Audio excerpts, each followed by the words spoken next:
Janing talaga kadilangit mandang tebas wulan upamaneka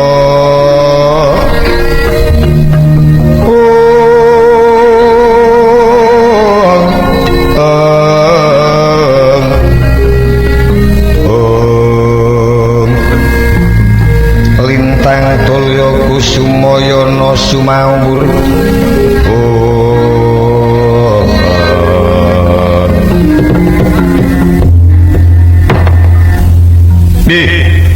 kaki kula mrisa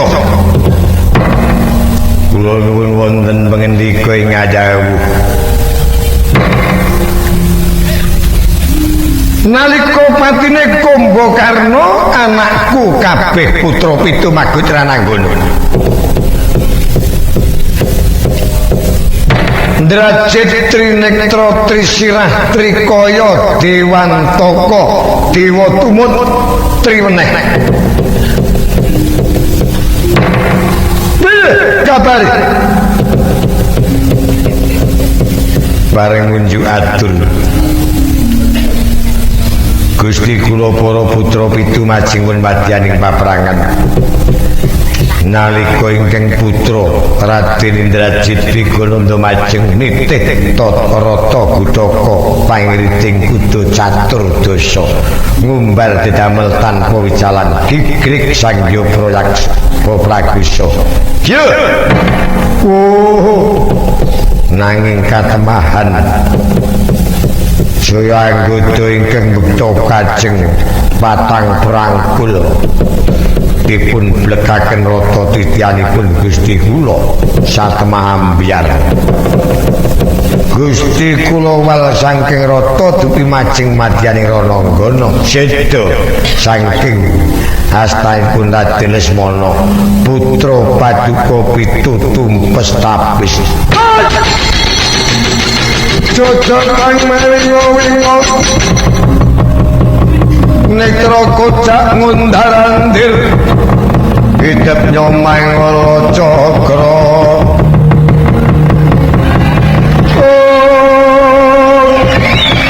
Sumengko jojok bang mawingo-wingo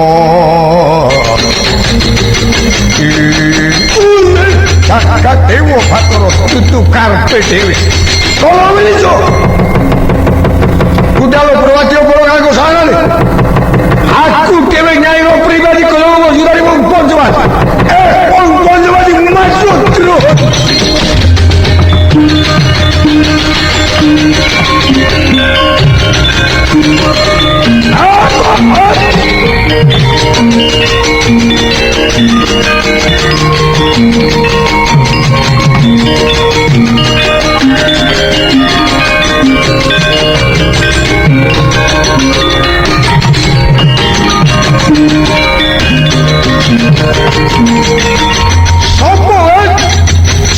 Sugriwa pas druhun dipemono kaangke elek iki Sugriwa ingkang teka matani Kakang Subali ayo cedes Pandhawa monggo maju tosamu kembar ora perlu Gustiku Sugriwa ketika glundungke mestakan mamah wing druhun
ning ranang kono gawe gelar ing perang bukir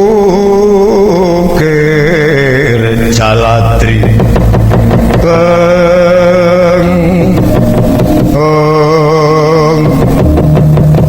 Icedes Proromo maju rumajane paprangan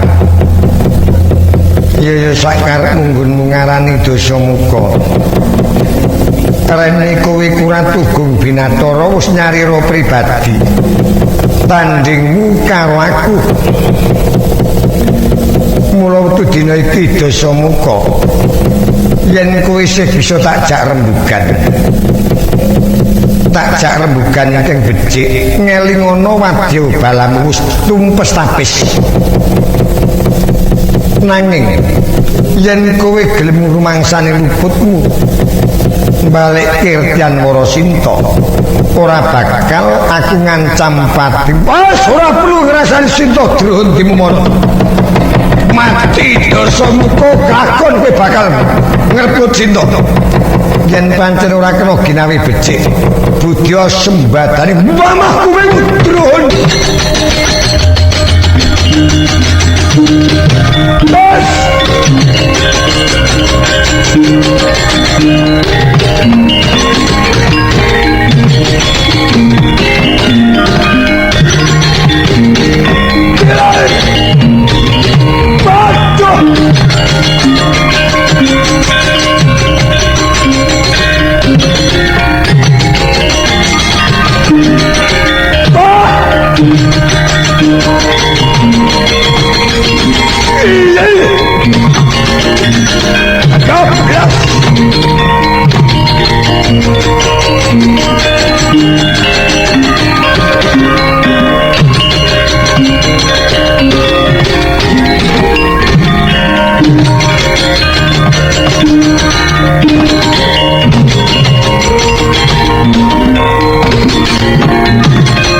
Druha Dimumono kaangkek manungsa titis sing jajalanan panukman iblis. Betul apa? Ono barat. Semane kadikalan. Waspadano. Hanggane Prabu Dasamuka. Duka yayasinipi Prabu Dasamuka. Karura Triloka horek Triwikrama saknalika dadi gunung anakan kenya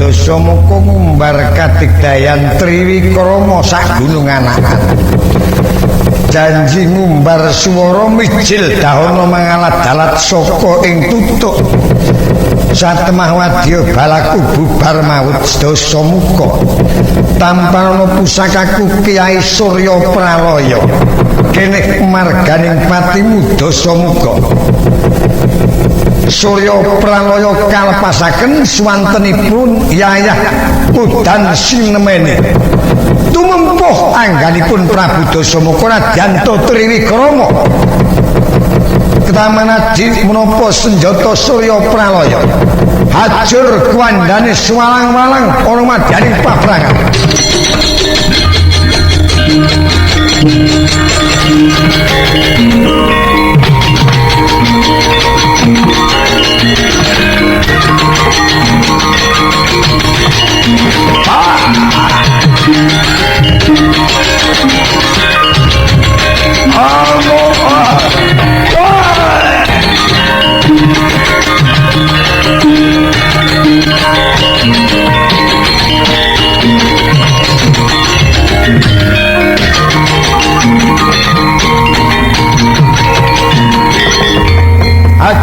wandane Prabu Dasamuka tan kena kinukup kenging pusaka Pancawati Surya Pralaya.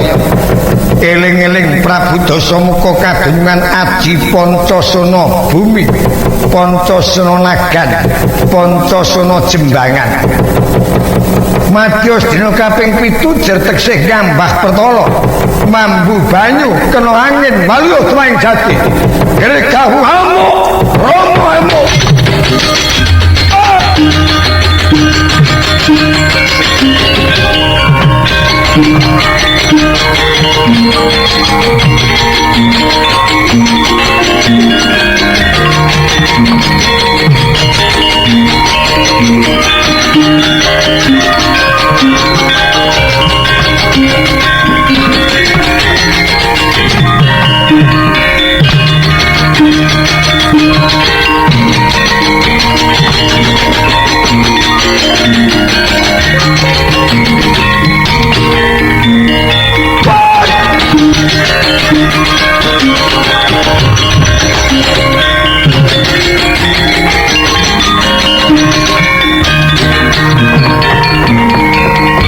Ajur kwandanira Prabu Dasamuka dadi swalang-walang eling-eling Prabu Dasamuka kasingan aji Pancasona bumi, Pancasona nagan, Pancasona jembangan.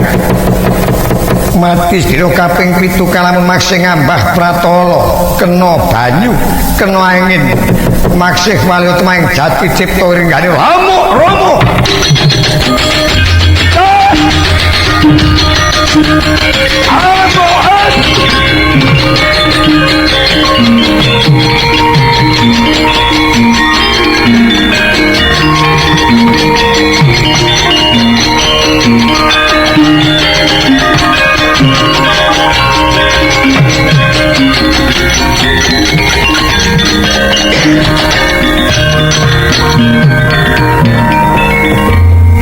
Senggono kula wonten dawuh ora enteng boboting ayuda Prabu Dasamuka tak tibani pusaka Surya Pralaya janji tumekaning pati urip maneh kepareng dalem ing sinuwun minangka dadi sarana supaya dheweke aja mespadake marang aku.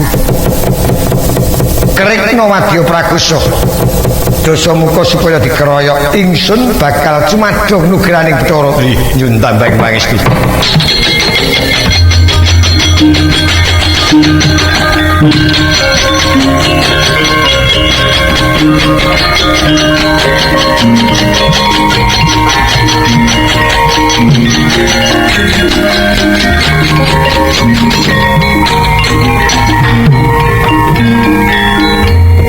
Prabu Bathara Rama sapengkernya Raden Anoman ngupadi papan ingkang saklangkung sunyi sigra mapan semadi ngeningken cipta alon sedakep saluku juga nutupi baban Nawa Wiwara.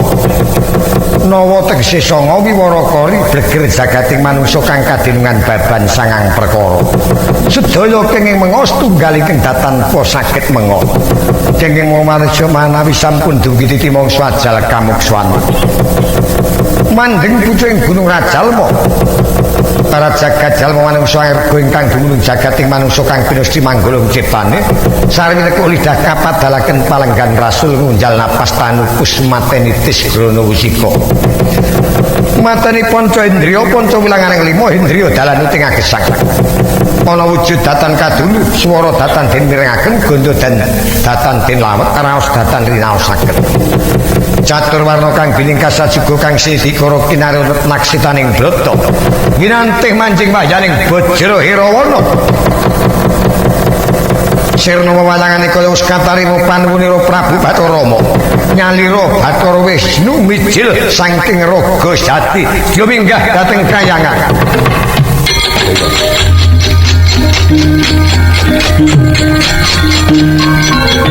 saya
Kembang popong sarimulat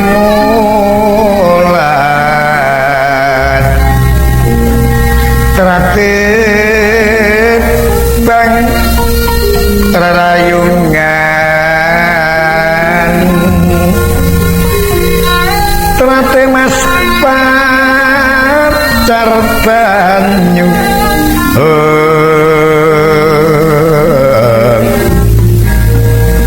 sekar kadung sekareng tawan lung malengkung lumambating liyan maweh semukang mawar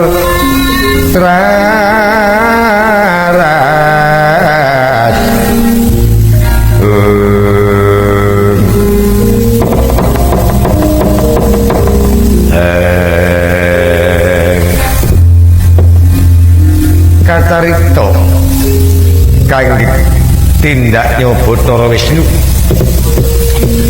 dumugi madya gantang madya tengah gantang dhuwur Katrajo mengandhap menginggil tan sisip sakrekma pinara sapta wonten sajuganing brahmana ingkang amung ngalemek kron salamba parandene saged lenggah wonten madya gantang Harsoruk mengdoyo pangubias maran biyo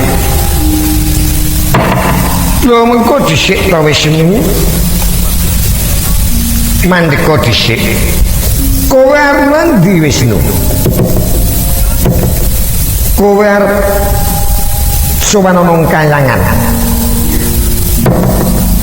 kowe Pacakara kalah jutar madul karo bapakmu Sangjang Giripati.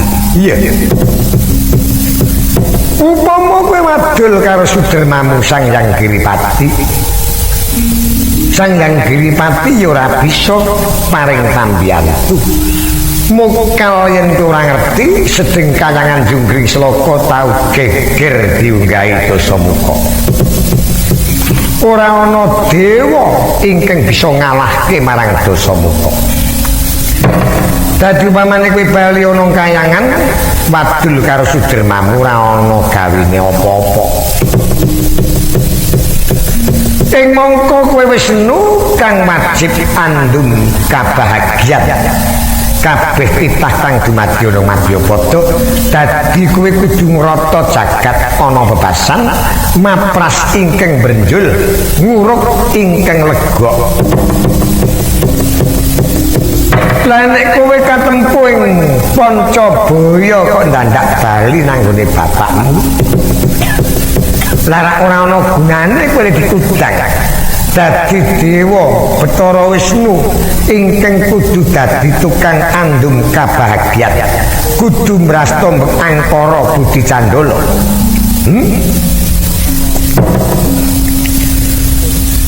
Ora mengkono aku tak takon karo kowe kuwi sapa?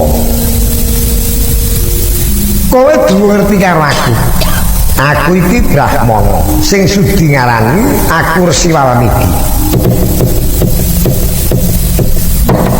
Lah nek aku sewanunung kayangan ora bisa paring pitulung yen mengkono trimo aku ora bali ana Mercapada. Lanjut kowe arep nglalu. Ambek Angkara Budi Candala kuwi tak jarwani ora bisa dilangi. Jer Sangjang Pertanggapati, Sangjang Rawi, ya Sangjang Sengenge kuwi isih sumorot. Angkara isih ana.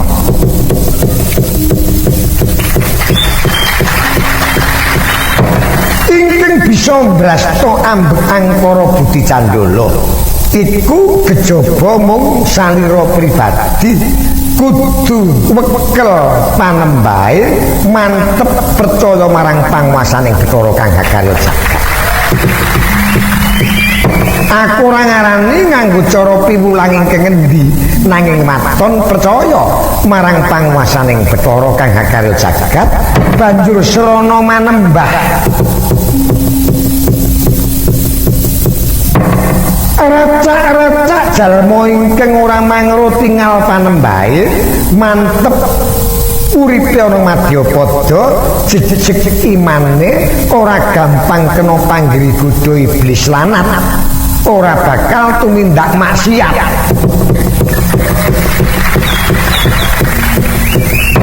Nanging panembahe mau kudu kanthi mantep lahir lan batin aja ming tata gelar tok. Dadi pambrasta angkara murka mono kuwi anggone mbrasta saka angganing pribadi. Dene bab dosa muka ora bisa tekaning pati. Nanging kowe bisa nyupet lelakone dosa muka. Cupet ing lelakon dosa muka, pengari bawaning dosa muka bab angkara mau. Jer gumlaring jagat isih ana sing ngenge gumebyar nyoroti jagat raya angkara isih lan nek kowe padha ora kanggunan perbawane dosa muka mantep panembahmu percaya marang panguwasaning Bathara aja mangro tinggal aja mulat kanan lan kiring dadi kowe sumarah ana ngasaning Bathara kang gagarya jagat pati uripmu dadi kowe tata gelar nambut karya nanging jroning batin ngluhurke asmaning Bathara. Mangu-mangu wong wang-wang minangun kang lagi mangeni Dupi Bathara Wisnu wis tanggap ing sasminta Resi Walmiki blas ical kakedhepaken Bathara Wisnu tumurun Madyapada.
Pamanggih kula bilih Koko Prabu sampun lukul penggalipun mulat kasudibyanipun Koko Prabu Dasamuka. Yai pun kakang kaling puting budi yai nanging wektu iki upamane wong lumaku wanci panglong kaya wis kepethuk obor sewu padang trawangan laku jantraning nggonku bakal netepi kewajiban. Yai Sumenaska Samtara lan para pragusa dawana suwinggir Dasamuka bakal tak lepasi pusaka Pancawati Kyai Guwijaya.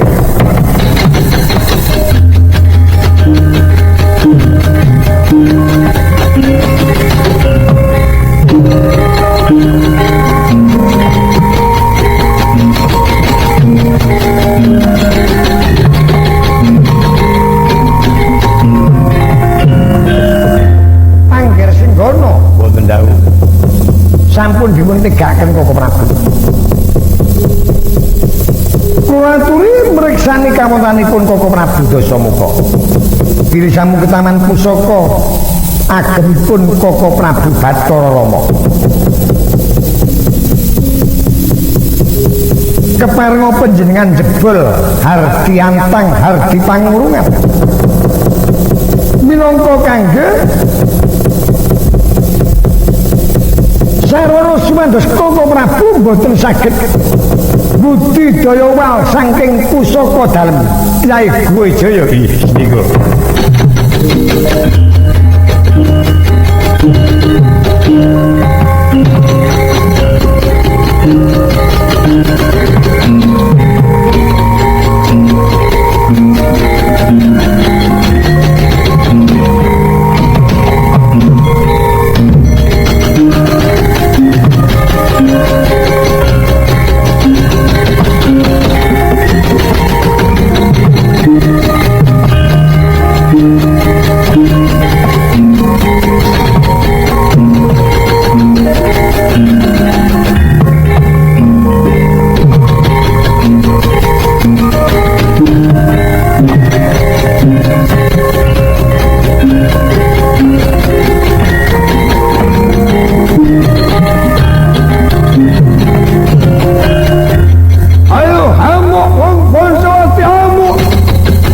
Kacarita Prabu Dasamuka wonten madyaning paprangan Samela Giri ngorgaken bawana perbawan lumampahing pusaka Guwijaya sebat kaya kinatesit pindha tatip tumanduk jajanira Prabu Dasamuka konsal saking paprangan mawah lelengketing harga ingkang selaswaning harga wonten lepen sinebat Kali Lambut mawah kajeng Prabu Dasamuka biya tinututan Gunung Pangurungan Guwijaya kinarima pantek jagatnya Prabu Dasamuka Hangganiro Prabu Dasamuka datang saged obah amargi katindih harga pangurungan. Sira jagatipun Prabu Dasamuka.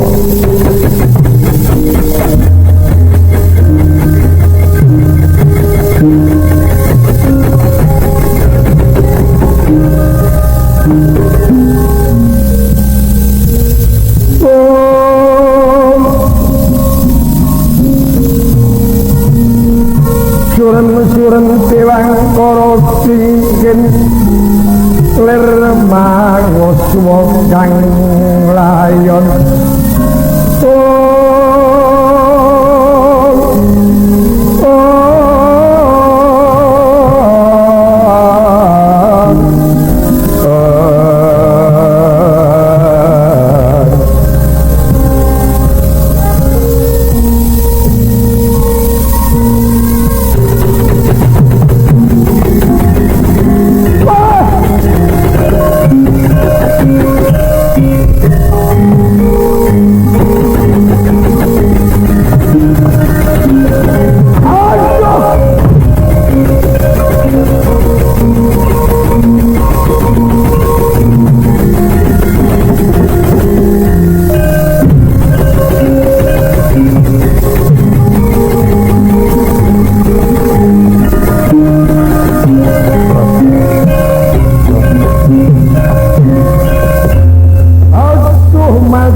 miturut pangandikane wong jagat nata ora ana titah menang ngalahke marang aku nadyan aku isih urip nanging ora iso obah mati aku dewa kala ingkang saged midhanget namung para jawata pangandha mananira Prabu Dasamuka Iwang Kanika putra Gya tumurun saking kahyangan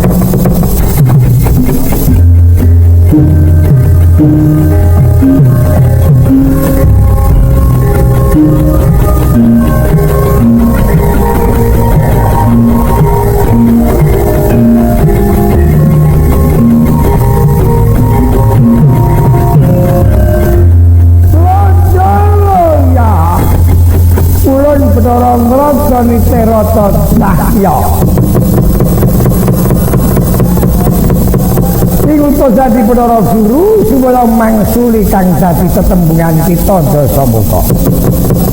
Aja kita ngundamana.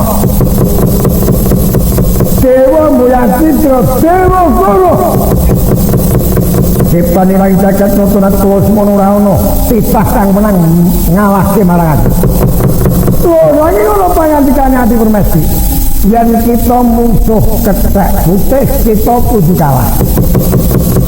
Musuhku Prabu Rama wis padano kang ana ngkono ngangkat burung pangurungan sapa? Senggara Anoman kethek putih iku kang dadi sarana jagat kita mulai bisa obah.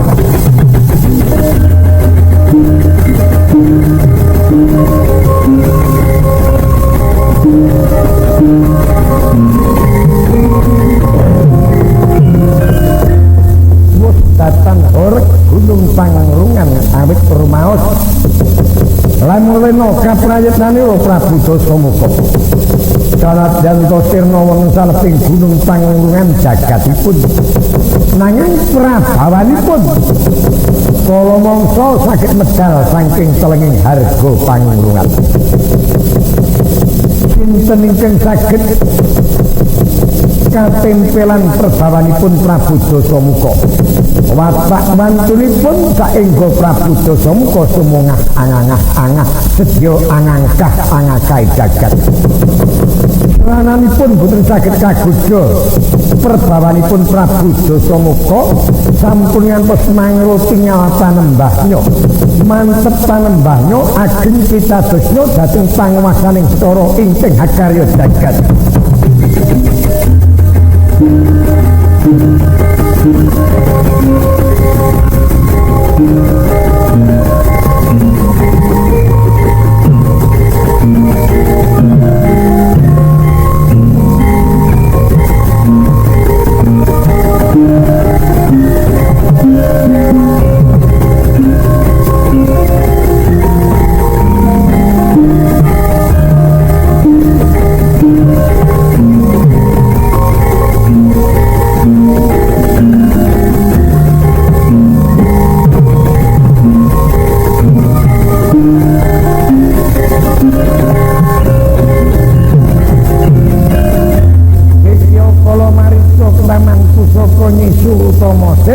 Bergulai.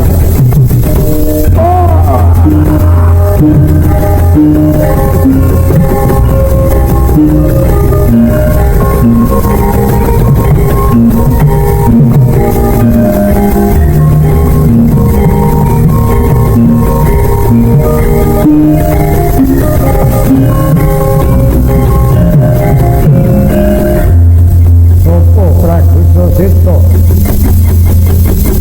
Senggono pingaku tumenggung gondro bencoro belakno sedane gustiku ora semingkir kene mergani pati.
Barang amuk lamun to ingkang ora sedya nglabuhi Dasamuka aja tok bujung aja tok angkah patine sarening porining negara ing ngaleng pawus menga pratandha sumpet tapis ambek angkara nadyan tesih ana turbu sing mungsuh nanging nyatane ora kawitara ingsun sedya netepi ingkang dadi sediaku ing ora niat ngrebut negara Ngalengka ora niat mung mligi sumedya ngrebut manusya mula iki negara Ngalengka sedya yun ingsun paringake ingkang kewajiban ora ana liya Yayi Harya Gunawan para senopati kabeh supaya manding jroning Pandhapagung Ngalengka Diraja supaya anak ingsun anggone maringake panguwasa negara Ngalengka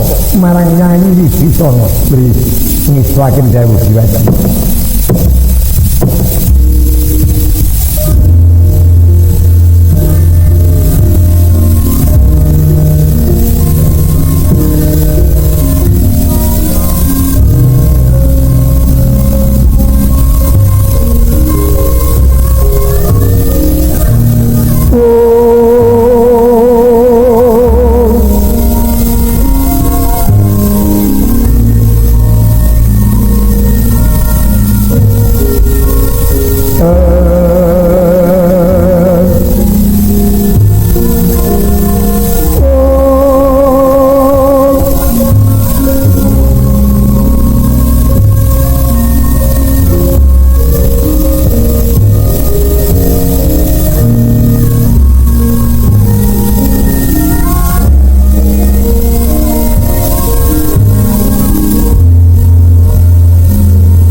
paripuraning carita nagari Ngalengka Diraja sirna ambek angkara Budi Candala dumunung dhateng astaning ambek utami dadya srana tumurun ing kanugrahan sabdaning Bathara Puja Santi Jaya Jaya Wijayanti dadya srana tentreming jagat raya